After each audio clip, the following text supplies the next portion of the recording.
Power, live from Washington, D.C. From Bloomberg's Washington, D.C. studios to our TV and radio audiences worldwide, welcome to Balance of Power. Alongside Tyler Kendall, I'm Joe Matthew. Tonight, is the end of the shutdown finally here?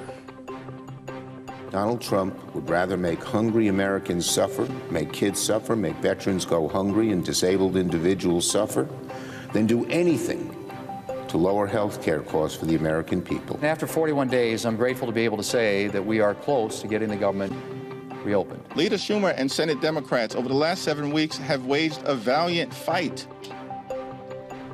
on behalf of the American people. It appears to us this morning that our long national nightmare is finally coming to an end, and we're grateful for that. The action from Capitol Hill today after a group of Democrats broke from their party's position, voting in favor of a procedural hurdle to start the process of ending the shutdown some 41 days into the closure. That as the president puts his support behind the deal to reopen the government, as the Senate could start a vote just moments from now to move that bill forward. We'll bring you the latest Vote Live. Breakdown: just 2 voted with Republicans to advance this funding compromise. We'll speak with Democratic Congressman Gregory Meeks of New York and Congresswoman Melanie Stansbury of New Mexico for a look at where things go from here. Plus, airlines' daily cancellations topped 2,000 for the first time since the shutdown pullback began. The impact on Americans nationwide and what it'll take to get the flights back up and running at full capacity. And from enemy of the state to the Oval Office, the moment today when Ahmed al-Sharaa became the first Syrian president to be welcomed to the White House. How the former militant went from extremist to diplomatic dignitary and what it means for the region. When we speak with former National Security Council advisor Hagar Chemali up ahead. But we begin this evening on Capitol Hill, where lawmakers could be on the precipice of reopening the government some 41 days after the shutdown began, following rare Sunday votes that saw not 1 or 2, but 8 Democrats break away from their own party and vote for a compromise Republican bill. That group, Democratic Senators Tim Kaine, John Fetterman, Jackie Rosen, Catherine Cortez Masto, Maggie Hassan, Jean Shaheen, Dick Durbin, and Independent Senator Angus King. Those votes coming less than 72 hours after the Department of Transportation and FAA reduced flight capacity at major airports nationwide, putting pressure on Congress to act before the Thanksgiving holiday. And it might have done just the trick as the president puts his support behind the bill, saying this just a short time ago.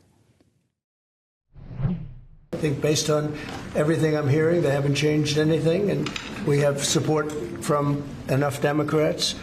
And we're going to be opening up our country. It's too bad it was closed, but we'll be opening up our country very quickly. The Senate expected to convene as we speak to open debate on the package, a key procedural vote needed to advance the legislation. But what happens next if and when the House convenes to vote on the Senate's legislation? For more, we go to Democratic Congressman Gregory Meeks of New York, ranking member of the House Foreign Affairs Committee, serves on the House Financial Services Committee. Congressman, it's good to see you. Welcome back to Bloomberg TV and radio. Assuming the Senate gets this done tonight, it's coming your way next. How you feeling about this bill? Do you know how you want to vote? Yeah, I do. This is a terrible bill.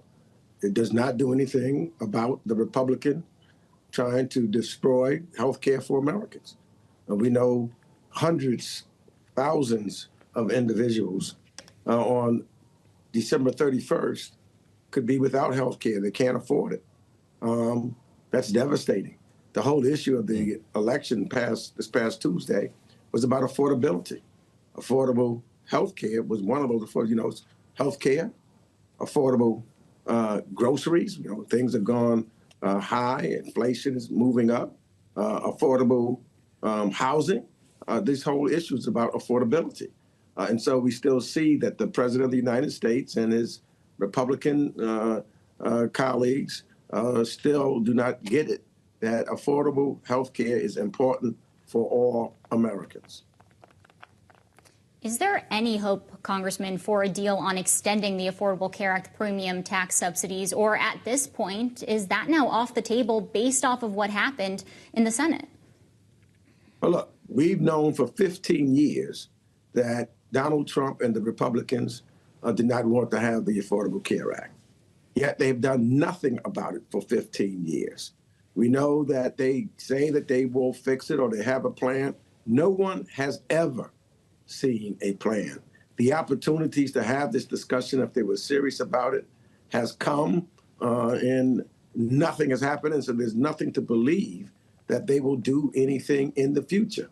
Fact of the matter is, we see from the president's big, ugly bill that they really don't care when you see the huge cuts that are in or that are coming in Medicaid and Medicare, and the cuts that took place with reference to SNAP, which he's utilized now to try to coerce some of the Democrats to vote for this bill, because he knows the goodness that we don't want anybody to have to be looking for food. But that's long term. It's going to be desperate because people won't have health care and people will die as a result. So I think that when the bill, if and when it passes the Senate and it comes over to the House, there have been a number of Republicans who have said that they understand that the Affordable Care Act tax credits need to continue. So they will be on the spot, and we're going to highlight them for their constituents who, who will vote in November of 2026. So how about these 8 senators, Congressman, 7 Democrats and 1 independent who votes with the Democrats? Did they show bravery? Were they courageous in stepping out on their own here, or did they betray your party? You know what? I think that for me, the issue still is the Republicans in the Senate, the Republicans in the House. Already Speaker Johnson has said that he will not even put the votes on. Allegedly, part of the deal is a vote in the Senate. He will not even put the votes on in the House, just showing the incredulousness of the Republicans in regards to not wanting to have health care for all of Americans, affordable health care. It was a Republican shutdown, and it's a Republican health care crisis that they wanted to also extend it to make it a crisis of food to children, to elderly, to those that are disabled. I think that we should continue to fight until we get the tax credits continue. I'm wondering what you make of Senate Leader Chuck Schumer's leadership during this, because there are some members in your conference like Ro Khanna who are calling for him to be replaced. We did hear Democratic leader Hakeem Jeffries today stand behind him. What's your assessment of how he navigated this so far in the upper chamber? I know for over 40 days we were all together. And just recently, a number of them decided that they would vote differently. I think that I'm focused on the House leadership, and as members of the House should be focused on our leadership. I will leave the rest to the members of the Senate. I'm not there in the Senate, but I am in the House. And I think that in the House, we have been united throughout the 40 days and even before, and we will be united to make sure that Hakeem Jeffries becomes the next Speaker of the House of Representatives. Do you expect that Leader Grijalva, in fact, will be sworn in before you take this vote, Congressman? And is this the next conversation we're going to be having about a discharge petition to release the Epstein files? Well, I think that we are going to have that conversation. I think that Speaker Johnson cannot delay any longer once he calls the House back in session. You know, they haven't been there since September the 19th. No business done at all while they stayed on vacation. But so he's calling them back now. The question still is, what work will President Trump, because President Trump is, in fact, also the de facto speaker. So what work will the de facto speaker, Trump, tell Speaker Johnson that he can or cannot do, what he can and cannot put on the floor? We'll see that when we get back to Washington, D.C. But that does mean that he can now no longer avoid not swearing in Congresswoman Grijalva once the House goes back into session. Congressman, can you confirm to us, where are you currently? I'm wondering how you're going to get back to D.C. if you've hit any of these snags when it comes to travel. We heard President Trump today threatening air traffic controllers that he may dock their pay. Is that even something that he could do without congressional approval? there's a lot that he shouldn't do and couldn't do without congressional approval. Unfortunately, he apparently is the Speaker of the House because Speaker Johnson does not hold him accountable, and he does whatever the president tells him to do. So clearly, that is not something that he should be able to do without coming to the House, without coming to Congress. But apparently, at least on the House side, he is the de facto Speaker. So whatever he tells Johnson to do, Johnson or not to do, that's what Johnson is going to do. That becomes obviously the fact of the matter. That's why we are, in my estimation, running in danger of a number of the bad acts that the president has committed and continue to commit, and helping ruin our economy. For example, the president should have come to Congress before, it's not his authority to create tariffs on various countries. That's the Congress's job. And the Supreme Court soon will rule on that, I think favorably from what I've heard. But clearly, this president does everything that he can to try to avoid coming to Congress. And the alleged Speaker, Mr. Johnson, allows him to do it. All right, Democratic Congressman Gregory Meeks of New York, thank you so much for joining us here on Bloomberg Television and Radio. For more on the shutdown and how we got to this moment, let's bring in Bloomberg's Wendy Benjaminson here with us in our Washington bureau. Wendy, let's just take a pulse check on where we stand right now. We know that the Senate is about to convene. How quickly could we actually see passage out of that chamber? It could be out of the Senate. It could be tonight. They are going to have another procedural vote, and then presumably they are going to move to the vote to pass the bill in the Senate. There also could be procedural delays, other amendments that, for example, Rand Paul wants to put in there. So there's some shenanigans that could go on, but nothing that would really slow it down. If they don't vote for it tonight, they'll vote for it tomorrow. So we are certainly on the track to getting this done. And then Mike Johnson will give the House 36 hours to get back into town, presumably by car or train or boat, and not by plane. And then we'll see. We'll see what happens there. Well, things have certainly changed a lot from last Tuesday when Democrats were celebrating a big night when it came to elections, and I'm not sure anybody saw this coming. Wendy, will these 8 Democrats or 7 Democrats and 1 independent be singled out? Because they're not making any friends in their own party. They aren't, but they also Or did they save Chuck Schumer? That remains to be seen. Yeah. But I do think there's a dynamic that they all know that they're not saying out loud, which is that every House member is up for re-election in 2026. And Mike Johnson doesn't need their votes to pass the bill. There is enough of a margin in the House where the Democrats in the House can easily say this is terrible, this is the end of life as we know it, we shouldn't do this, and yet still face election. None of those 8 I believe, are up for re-election in 2026, and only 1/3 of the Senate is. So there is a calculated risk. And I think we got to the point where the election last Tuesday showed that the American people, at least in the states, Virginia, New Jersey, California, and New York City, were not blaming Democrats for the shutdown. So then the pain was increasing. Those food stamps are still not getting out. Even today, they're asking the Supreme Court to stop the ability to pay food stamps. The travel is all messed up, and the holidays are right around the corner.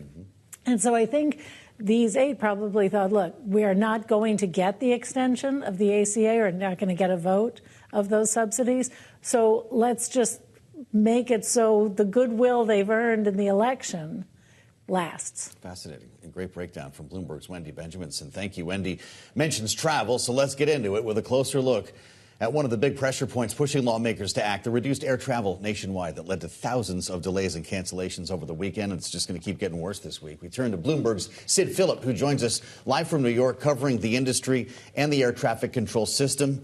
Sid, you've been great with this. What's the latest today as we look at the potential for 10% by the end of the week? Are airlines ready for what that's going to look like, and how many more cancellations would it mean? It would be hundreds of more cancellations. We've already seen about 2,000 cancellations today. A lot of that was related to weather. We had the snowstorm in Chicago, which led to significant disruption there in terms of cancellations and delayed flights. But we're also seeing airlines having to rebook passengers on alternative flights. And essentially, at the moment, the airlines are not in their holiday rush yet. So it's much easier for them to put passengers who are affected by these cancellations onto alternative flights. But as we get closer to the holidays, it might get more difficult for the airlines, especially as those flights are full. And that would mean more disruption, more chaos for more passengers. And we will look to see what the airlines really do and whether or not the sort of restrictions that the government's imposed will be lifted in time for the holidays. Some airlines seem to think it will, but it remains to be seen what the effective situation in terms of staffing for the air traffic control and other systems in the U.S. are looking like at the time of the holidays. All right, Bloomberg's Sid Phillip reporting live for us from World Headquarters tonight in New York. Thank you so much. And markets rebounding today as President Trump expressed support for this bipartisan deal to potentially reopen the government. The S&P 500 rose more than 1.5% following its worst week in nearly a month, driven by a rally in tech shares. For details, let's turn now to Power Moves with Bloomberg's Romaine Bostick, who joins us live from New York. Hey, Romaine. Yeah, the potential for the end of that government shutdown, Tyler, really did bring some positive vibes to the market. You see the numbers there on your screen, 2% gains on the NASDAQ 100, NASDAQ composite, 1.5% on the S&P 500. But it really wasn't all peaches and cream out there. We should point out here, we did see the airlines down for another day. A lot of concerns here about the potential fallout from the disruptions that we saw over the weekend that may continue carrying over deeper into this week, even if there is some sort of a deal. Healthcare stocks were also lower, and that was on this idea that the deal that apparently the Senate Democrats have agreed to is sans any sort of extension of those Obamacare subsidies. The lack of that actually could be a net negative for a lot of the managed healthcare companies. So you saw names like Oscar Health, Tenet, HCA, all moving lower here on the day. But you mentioned tech. That was the bright spot here on the day. But I'm going to put a big asterisk on that, Tyler. We got some earnings after the bell tonight out of CoreWeave, one of the so-called neo clouds. Basically, this is a company that kind of buys the NVIDIA chips, buys the servers, and then kind of leases them back out to companies like Microsoft and others. Now, revenue growth was phenomenal. We're talking about 100+% revenue growth. The problem is they're not making any money. They posted a loss on an adjusted basis of 22 cents a share. Their margins actually narrowed, and we're actually seeing a big drop in the shares as we get deeper into the after-hours trade. On the conference call, the company is talking about significant delays in the build-out of some of their data center projects that they expect to impact the current quarter that we're in. Keep in mind, there's been a lot of reporting about this data center build-out, how the facilities are there, but not necessarily the power, the electricity that those facilities need, something that could take months, maybe even potentially years. So basically, you have these facilities that are there, but not really operational, not really making money. That's what CoreWeave is addressing now. And you see it there, Tyler and Joe, the shares in the after-hours trade down about 5%. Really important story you bring to us, Romaine. Thank you. CoreWeave will be a stock to watch tomorrow. Romaine Bostick in New York.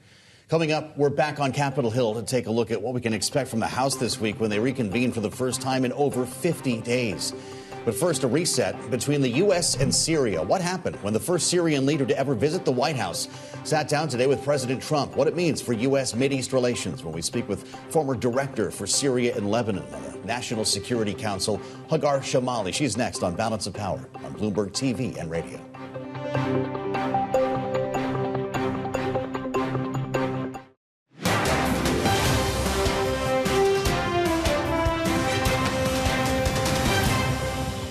He's a very strong leader. He comes from a very tough place, and he's a tough guy. I liked him. I get along with him, the president, the new president of Syria. And we'll do everything we can to make Syria successful, because that's part of the Middle East. We have peace now in the Middle East, first time that anyone can remember that ever happening.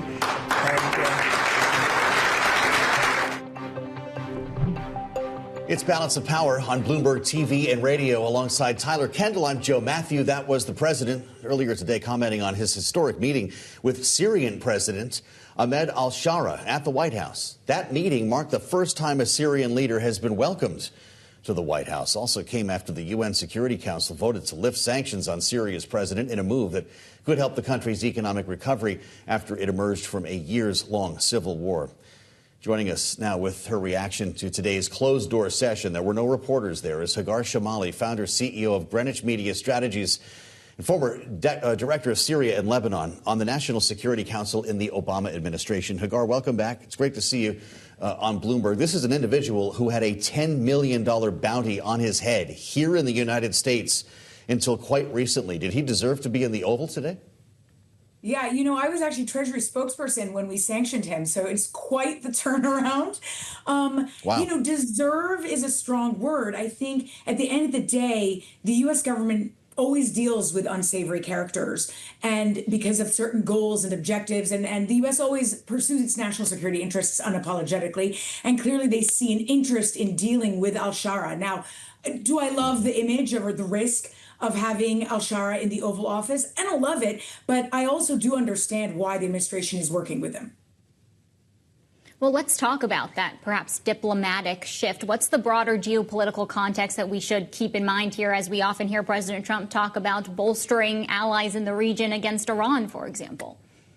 Sure. Well, so as you see throughout the whole year, you have this whole effort to remake the Middle East. And you've heard many administration officials and others say that this is a new Middle East, a reshaping of the Middle East. And Syria is a very core piece of that for a few reasons. In part because Syria was, when it was led under Bashar al-Assad, was a major supporter of Iran and Iran's efforts to arm and fund all of its proxies, Hezbollah, Hamas, and so on.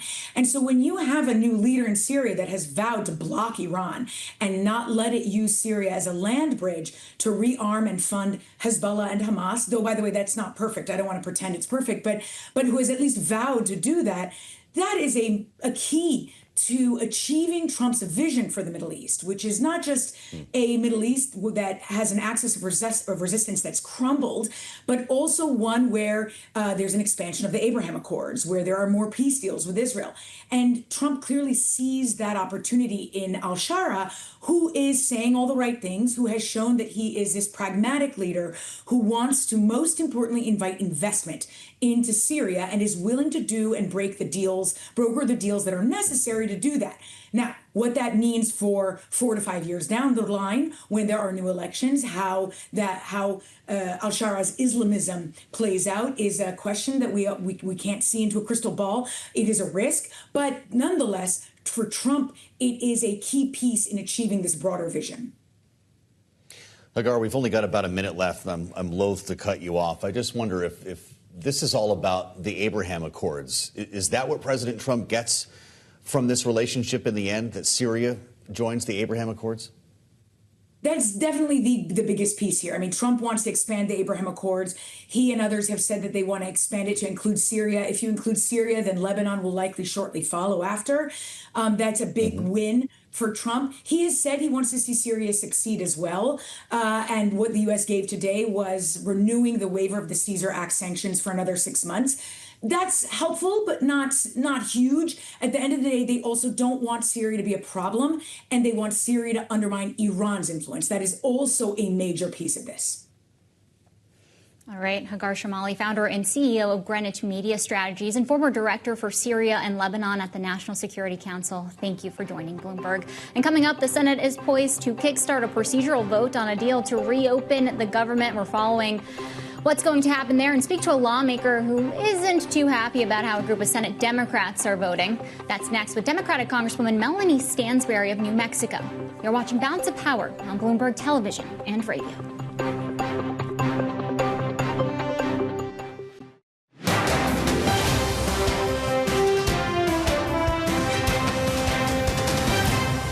Stating the obvious to all my colleagues, Republicans and Democrats in the House, you need to begin right now returning to the Hill. We have to do this as quickly as possible. Now, we look forward to the government reopening this week so Congress can get back to our regular legislative session. We have a lot of business to do, as you all know, and we will be working in earnest. It's Balance of Power on Bloomberg Television and Radio alongside Joe Matthew. I'm Tyler Kendall, and that was House Speaker Mike Johnson this morning calling on members to return back to Washington as soon as possible as lawmakers make progress on potentially ending the government shutdown. For the latest, we turn now to Bloomberg's Erik Wasson, who is reporting live for us on Capitol Hill. Erik, it's good to see you. Can you just give us an update on where we stand? What are we expecting to happen tonight as the Senate reconvenes? You know, Senate Majority Leader John Thune just locked in agreement to have 8 votes on the Senate floor starting in just a few minutes. That means that the shutdown deal is on track to pass the Senate sometime tonight. I expect it about 2 or 2.5 hours from now. The Senate will clear this. Senators will go home for the recess that they had been promised this week, and then the House was likely to return by Wednesday and pass this. All signs I'm seeing are that it's going to both clear the House and Senate, and that President Trump is going to sign it. There are a few provisions in there the White House is not entirely happy with, such as a ban on any federal layoffs through January 30th, but nonetheless, the White House is saying they will sign it. So it looks like, Tyler, that our long government shutdown is heading towards a final end here. Pretty remarkable, Erik. We've been through this now for weeks. Obviously, this is something that might take some time, though, for members to get back. Is there a real concern in the Speaker's office about the fact that we're in the middle of a travel crisis and he needs people back here in the next 36 hours, right?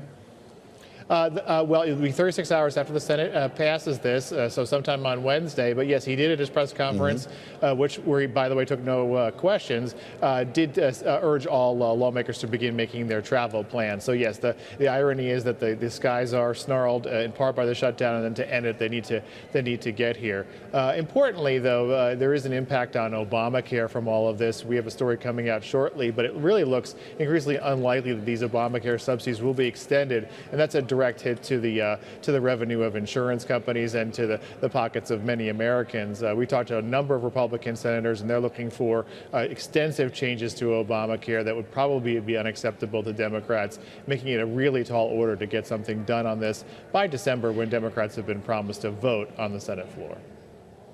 Erik, thank you so much. It's great to have you with us and live on Capitol Hill. That's Bloomberg's Erik Wasson. 41 days into the shutdown.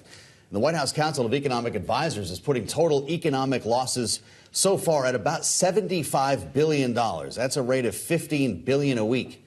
And with the process for reopening the government expected to take days, that $75 billion could be more like 90 when this is all said and done. Still, with no guarantee, though, that Obamacare subsidies will be extended. The question tonight, was it worth it? Joining us now for more, Democratic Congresswoman Melanie Stansbury of New Mexico. Congresswoman, thank you for joining. It's great to have you with us on Bloomberg TV and radio. I'd ask you how you're going to vote, but you're already on Twitter to write that you are a hell no. Headed back to D.C. again this week to vote another hell no on a bad deal that leaves millions of Americans without health care. And you write, this is not what we fought for. So what happened last evening in the Senate? Congresswoman, these Democrats, 8 of them, are not running for re-election and seem to be steering your party without working with leadership. Did they betray Democrats last night? Yeah, I mean, I think I feel the same way that millions of Americans feel all across the country right now, which is, why did this set of senators act without consulting the rest of us before deciding to take that vote? The government has been shut down for over 40 days in the House. It's been 6 weeks since we've been convened, and we know that tens of millions of Americans are about to head over a healthcare cliff. And while I am so grateful that this government shutdown is going to be open, myself, my staff are also federal workers. There are millions of Americans who've been impacted by this shutdown. We fought to make sure that healthcare was protected, and now they're kicking the can down the road again, and millions of Americans are about to enter open enrollment and see their healthcare premiums double and triple. And what we know is, not only does that mean a healthcare cliff for millions of Americans, it means that millions of Americans are going to lose healthcare. It means that the healthcare system is going to face an unprecedented stress, and that as we head into next year's election cycle, because of the big ugly bill, millions of Americans are also going to lose access to Medicaid and Medicare. And so by not standing our ground, by not fighting this fight to the end, we have essentially left millions of Americans vulnerable. But it's important that we lay the blame where it actually is owed. And that is with an administration that has shown for weeks that they not only don't care about American health care, but that they are willing to starve children and low-income families to get their political way on Capitol Hill. And I think that, if anything, this shutdown has showed that this administration cares very little for those who struggle most here in the United States. And while that economic impact has been huge on the economy overall, it is always the people at the bottom who get hit the hardest by these decisions on Capitol Hill. Now, we haven't seen a promise in the House like we have in the Senate when it comes to extending these Affordable Care Act premium subsidies. I'm wondering, would it be enough to get your vote if House Speaker Mike Johnson did the same, that there could be a vote on an extension before the end of the year when the ACA subsidies expire? Well, what is the saying? Fool me once, fool me twice. Shame on me. I mean, listen, the Republican leadership right now, both in the White House and on Capitol Hill, has shown over and over again that they don't care about everyday Americans. So they can promise a vote, but that doesn't mean passage. A deal means that they come to the negotiating table, that they sign on paper and put into legislative language a fix that actually protects millions of Americans' health care. And until they do that, I am not voting for their bill. So they need to come to the negotiating table. They need to take action that actually is meaningful, and they need to actually pass legislation that fixes the problem that they created with the big ugly bill, because they knew this was coming. Well, Congresswoman, it does look like Republicans may have the votes in the House to do this on their own. Does that simply set us up for another shutdown in January? That is a very good question. Not only does it set us up for another potential shutdown, it doesn't resolve the healthcare crisis. And so, like I said, I am grateful that the shutdown is ending. I think it's important for the American people, especially as we head into the holidays. But we are careening towards another potential shutdown and another healthcare crisis in just a couple of months. And so this is why they should have fixed the problem in these negotiations, because they're just setting us up for the exact same problem in 2 months. I'm wondering what you make of leadership from Senate Minority Leader Chuck Schumer. There's been some in your chamber, including Congressman Ro Khanna, who are calling to replace him as leader. What do you see as the future for Chuck Schumer here? Should he step down? Well, personally, I think that there is a lot of young, bright talent in the Democratic Party.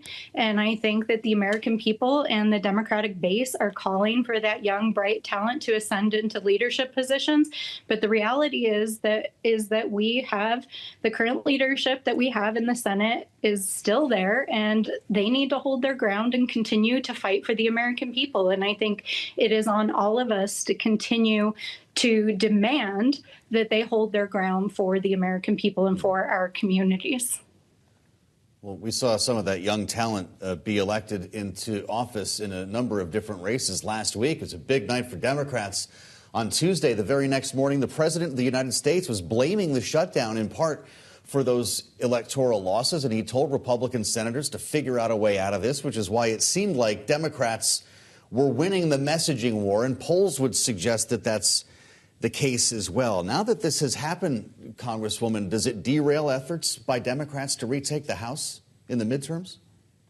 You know, I think that Tuesday's message from the American people is that they are not on board with the divisive, cruel, blatantly unconstitutional, law-breaking, evil leadership that we have seen come out of the White House. And we are only now 11 months into this White House's leadership. Who knows what the hell they're going to do between now and next November? So I think we have just begun to see what is coming down the pike, and this fight is just beginning. That was quite a list of descriptors, Congresswoman. You believe that this administration is evil? Listen, they used food assistance for 42 million Americans, including over 20 million children, as part of their fight for a political battle on Capitol Hill. If you think that feeding children should be used as a political tool, I don't know what other word that should be used to describe that kind of leadership.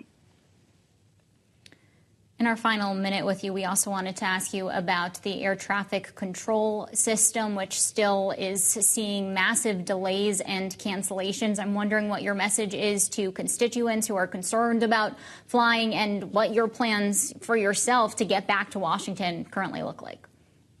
Yeah, I mean, as you showed earlier, the speaker was clear that they're trying to get a vote to the House floor as quickly as possible. I live in New Mexico in the Intermountain West, so it is challenging to get to D.C. even under normal times. So I will be leaving immediately after my veterans Veterans Day events tomorrow to get back to D.C. in time for Wednesday. But listen, I mean, we've seen this White House over and over again inappropriately use federal resources and federal workers as pawns in their political fight. And I think that the president's message to TSA workers today was completely inappropriate, probably unlawful, and frankly, just completely an abuse of power. I want to thank all of our federal workers and air traffic controllers who've been working without pay for the last 40 days. And we're looking forward to everyone getting paid again and getting things back up and running. Should air traffic controllers be paid in a shutdown? Congresswoman, did we learn that lesson this time? Absolutely. I mean, I think that anybody who is involved in the safety and well-being of our country should get paid. I mean, these are exempted employees who are being forced to work without pay, and our lives are literally in their hands. All right. Democratic Congresswoman Melanie Stansbury of New Mexico, thank you so much for joining us. And coming up, we'll have the latest on what's happening in the Senate as a procedural vote that could start the process of reopening the government gets underway. Stick with us. This is Balance of Power on Bloomberg TV and radio.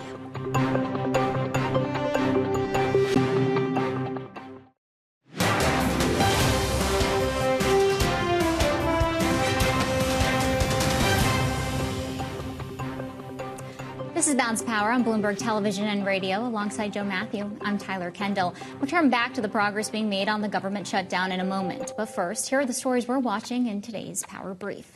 The World Health Organization is stripping Canada of its elimination status for measles after a year-long outbreak impacting thousands. Canada has recorded more than 5,100 measles infections in the past year. That's more than double the total combined tally from the previous 25 years. The U.S. may be the next to lose its status as pockets of the highly contagious virus have popped up across 41 states with over 1,500 total infected. The U.S. Supreme Court is declining to reconsider the 2015 decision to legalize same-sex marriage, turning away an appeal by a former Kentucky clerk who was ordered to pay $360,000 for defying the ruling.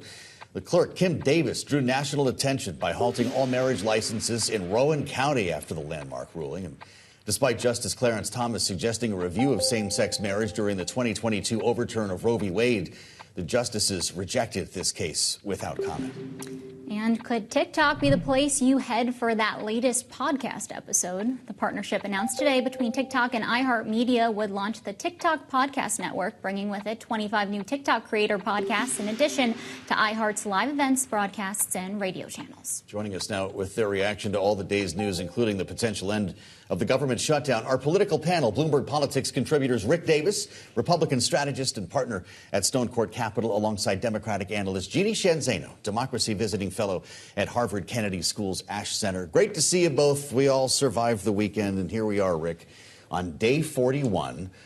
Who would have thought Veterans Day was the point when this would all shake out with all the time that you spent in the Senate? Tell us what's about to happen here. John Thune has the votes. The procedural will match the final. Yeah, they're going to enter into, or they already have, about 7 procedural votes to get to the point where they pass this CR. They're going to give Schumer a face-saving vote where he gets to sort of, take something off the table. But then it's Susan Collins, as the head of the Appropriations Committee. The last 2 votes will be the key ones, and that is she will replace the House language with new Senate language that includes these appropriations bills and the other deal elements that were struck. So, when you get to her section of this, which will be late tonight, you're almost there. Once those 2 are passed, they will call cloture and pass a final vote. You'll have at least 2 cloture votes tonight, which will test this 60-vote margin. But the deal's done, so I would anticipate all this going pretty smoothly tonight. And then once that happens, it heads over to the House. And Jeannie, we heard from President Trump today lending his support to this package. Does that make House Speaker Mike Johnson's job easier, or does he still have his work cut out for him when it comes to his conference? Yeah, he still has his work cut out for him. I suspect this will pass, but it's going to obviously be a very narrow margin. They can only lose 2 votes.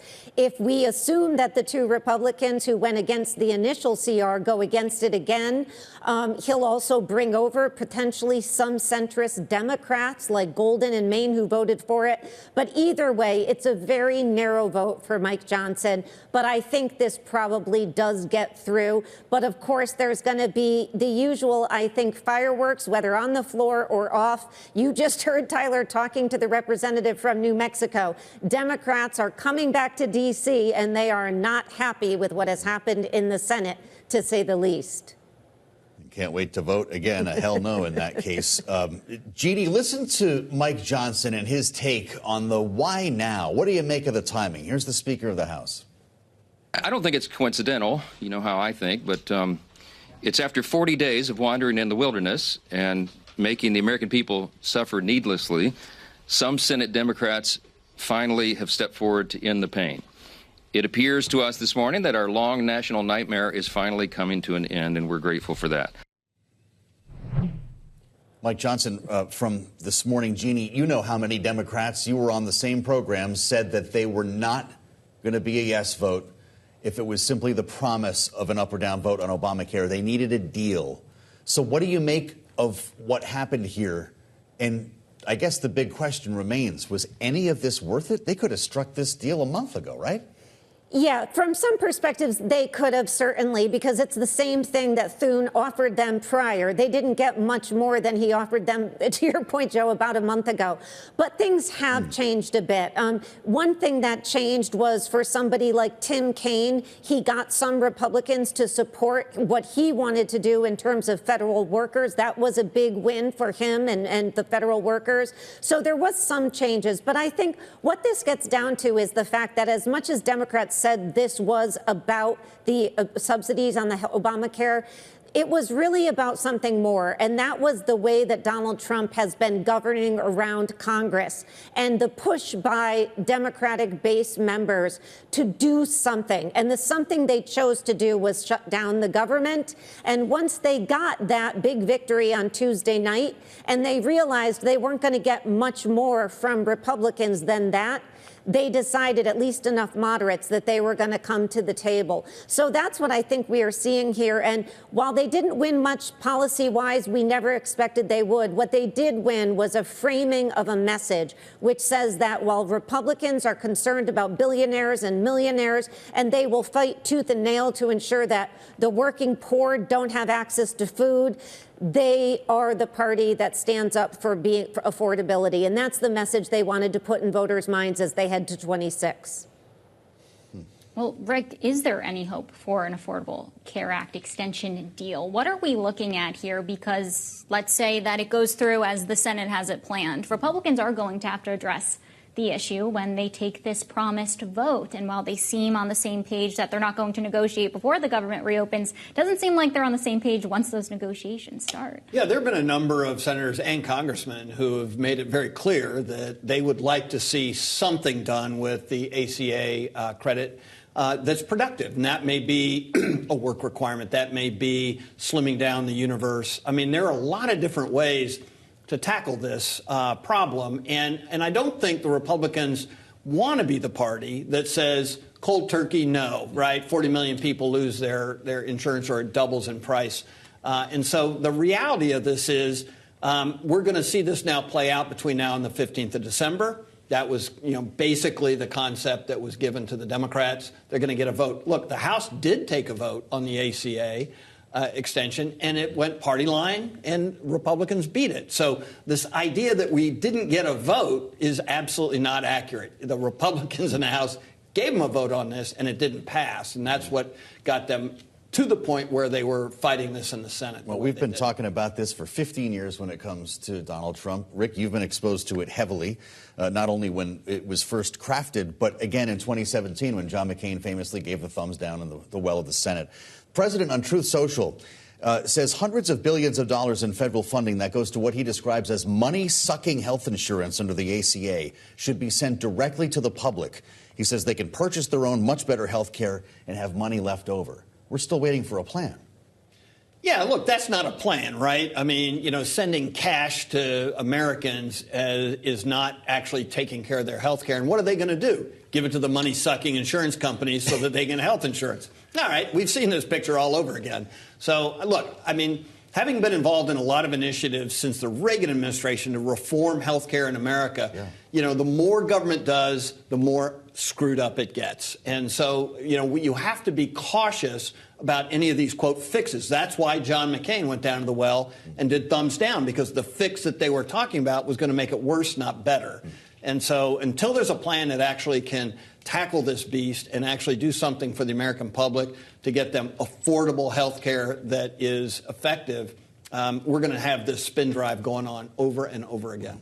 Well, we know that affordability, health care, cost of meat, as President Trump has launched this investigation into meat packers, has come top of mind. And President Trump was asked earlier today to respond to a statement from somebody within his own party, Marjorie Taylor Greene, that she would like to see President Trump focus on domestic politics instead of international meetings, as today he met with the new leader of Syria. Let's hear his response, and then, Jeannie, we'll get your answer on the other side. I don't know what happened to Marjorie. She's a nice woman, but I don't know what happened. She's lost her way, I think. So when somebody like Marjorie Taylor Greene, who's now catering to the other side, I don't know what, you know, I guess she's, you know, got some kind of an act going, but I'm surprised at her. But when somebody like Marjorie goes over and starts making statements like that, it shows she doesn't know. Jeannie, we only have about 30 seconds left, but I'm wondering what you make about President Trump's comments, considering that she was a huge, staunch supporter of the MAGA base. Yeah, Tyler, I'm going to do something I never do. Say, go Marjorie Taylor Greene. She is 1,000% right politically for Donald Trump. He has been tone deaf on this. Today, to your point, he welcomed the Syrian leader who just not long ago was on the most wanted list and a member of al-Qaeda, as opposed to focusing on affordability, which we all know he called a con job the other day. Marjorie Taylor Greene is up for re-election. She knows how to read polls. Donald Trump better read the latest Bloomberg-Harris poll and see he's underwater on the economy by 18 points. Well, you landed that one, Jeannie. What do you think? Is this a fraying of the MAGA base for Donald Trump, or just an individual who's lost her way, as he says? Well, you know, she's lost her way because she's figured out how to get camera time, right? This is all about performance. It's got nothing to do with issues. Yeah. American can do more than one thing at a time. All right, our political panel today, both Bloomberg Politics contributors Rick Davis and Jeannie Shanzano. Thank you both, as always. And to learn more about all these stories you heard here tonight and more, make sure to check out the Washington Edition newsletter on the terminal and online. And stay with Bloomberg for coverage of tonight's votes. Bloomberg TV and radio, as Rick said, could be a late one. Time to bring in the pizzas and the cots, Tyler. Thanks for joining us on Balance of Power. We're going to have a lot to unpack tomorrow. Alongside Tyler Kendall, I'm Joe Matthew. This is Bloomberg TV and radio.